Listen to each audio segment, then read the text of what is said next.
A very good morning class. आज की class में पिछली क्लास के आगे हम लोग बढ़ते हैं। Plastic is non reactive, it does not react with water and air. कह रहा है कि प्लास्टिक ऐसा है, नॉन रिएक्टिव है, वो रिएक्ट नहीं करता किससे, वाटर और एयर से। They have not corroded easily. भाई देखो, वाटर से तो प्लास्टिक कभी वाटर से रिएक्ट करता नहीं है, ना ही वो जल्दी ख़त्म होता है। Plastic is light, strong and durable. Plastic कैसा है, लाइट है, स्ट्रॉन्ग होता है और ड्यूरेबल मतलब उसको बार बार यूज भी किया जा सकता है। Plastic are cheaper than metals. Plastic metal से भी सस्ता है। That is why they are widely used in industry for household articles. इसीलिए इसको इंडस्ट्री में यूज़ किया जाता है और हाउस होल्ड आर्टिकल्स के लिए इसका इस्तेमाल करते हैं। भाई सस्ता है मेटल से। Plastics are poor conductors of heat and electricity. Heat और इलेक्ट्रिसिटी का पुअर कंडक्टर होता है, मतलब कि ये इंसुलेटर है। That is why electric wires have plastic covering and handles of screwdrivers are also made of plastics. Plastic are non-corrosive in nature. अब वहाँ ऊपर भी पढ़ के आए, corroded नहीं होता easily. Non-corrosive मतलब कि because it is non-reactive substance. It does not react with air, water, minerals and other chemicals. So in present days, most of the containers, utensils, laboratory equipments are made up with plastic to store food, chemicals etcetera. किसी भी चीज़ से react नहीं करता, इसीलिए इसका तरह तरह अलग अलग जगह में इस्तेमाल किया जाता है। अब इन्वायरमेंट के पर्सपेक्टिव में अगर देखा जाएगा तो फिर इन्वायरमेंट के पर्सपेक्टिव में ये तो बहुत ज़्यादा नुकसानदेह है कि नहीं है। तो देखते हैं कैसे। A material which get decomposed through natural process such as action by bacteria, जो नेचुरल प्रोसेस से डिकम्पोज हो जाए उनको बायोडिग्रेडेबल बोलते हैं। जैसे कि पेपर हो गया, वुड हो गया, वेजिटेबल हो गई, कॉटन हो गई, स्ट्रॉ हो गई, फ्लैक्स हो गई। लेकिन जो ऐसे मटेरियल जो इजीली नहीं डिकम्पोज होते नेचुरल प्रोसेस के थ्रू, वो नॉन बायोडिग्रेडेबल है। जैसे कि plastic, metal, ceramic, foam, glasses, noble gases etcetera. The time taken to degenerate biodegradable and non biodegradable materials is listed in table. भाई देखो, टेबल में ये बताया गया है अगली टेबल में कि वो कैसे डिजनरेट होंगे, क्या होंगे, डिजनरेट किस हिसाब से होंगे। आइए देखते हैं। जैसे कि डिजनरेट का मतलब हुआ उसको डिकम्पोज करने वाला time. Peels of vegetables and fruit, भाई दिया गया ये 1 से 2 हफ्तों में, बायोडिग्रेडेबल है। पेपर 10 to 30 डेज में ख़त्म हो जाता है, बायोडिग्रेडेबल है। Cotton cloth 2 to 5 months, biodegradable. Would 10 to 15 years, biodegradable. Woollen cloth 1 साल में ख़त्म हो जाते हैं, biodegradable. Tin, aluminium, other metal ये 100 से 500 साल में ख़त्म होते हैं, टाइम ज़्यादा ले रहे हैं, इसी वजह से ये नॉन बायोडिग्रेडेबल है।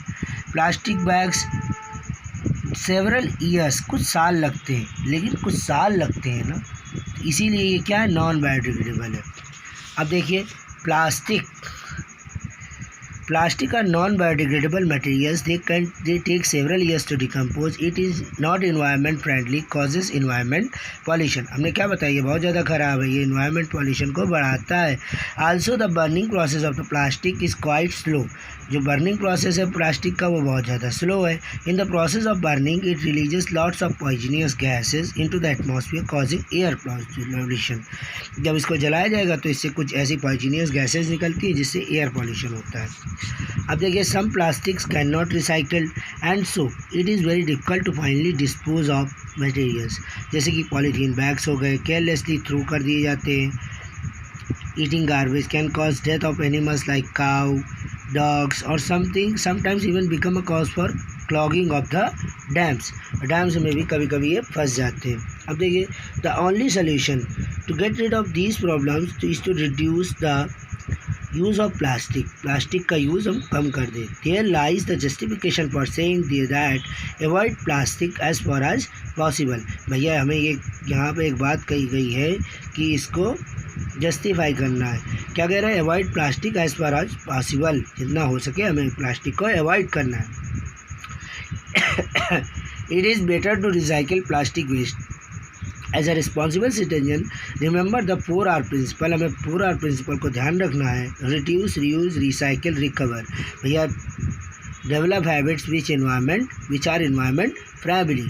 रिड्यूस करना मतलब कि उसका यूज़ कम करना है, रीयूज़ करना मतलब दोबारा से उसका यूज़ करना है, रिसाइकिल मतलब उसको फिर से साइकिल पे लेके आके फिर से यूज़ करना है, फिर उसको रिकवर करना है मतलब उसको उठा के सही जगह डिकम्पोज करना है। अब इसमें आपका होमवर्क ये है बेटा कि ये 4R प्रिंसिपल को प्लास्टिक के टर्म्स में आपको डिफाइन करना है। ठीक है, ये 4R प्रिंसिपल जो दिया गया है इसको डिफाइन करना है। द रिसाइकलिंग प्रोसेस क्या है? रिसाइकलिंग प्रोसेस हम और आपसे ही स्टार्ट होता है। Waste paper is collected, then it is sorted and baled out and sent to a paper mill. भाई जो वेस्ट पेपर है उसको कलेक्ट किया गया, सॉर्ट किया गया और बेल्ड किया गया और कहाँ भेज दिया गया? Paper mill. Paper mill use paper is mix with water in a use blender called hydropulper. ठीक है, पल्प पर भाई उसको ब्लेंड करके पल्प में कन्वर्ट कर लिया गया भाई वाटर डैम में, which mixes the paper with water, pulling inks away from the paper fibers and separating the fibers themselves. Fibres को एक अलग अलग कर लेता है। De-inking chemicals are sometimes also added. The pulp mixture passes through several different sized screens which separate the paper fibers from the contaminates.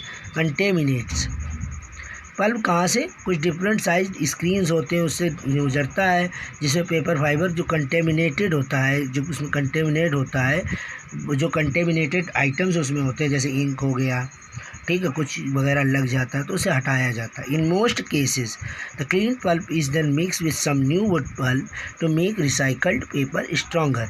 भाई कुछ cases में जो क्लीन पल्प है उससे मिक्स कर दिया जाता है जिससे रिसाइकल्ड पेपर और ज़्यादा मजबूत बने। Recycled paper fibre get shorter the more often they are recycled. भाई जब रिसाइकिल किया जाता है तो कम हो जाता है। Most fibres can be recycled.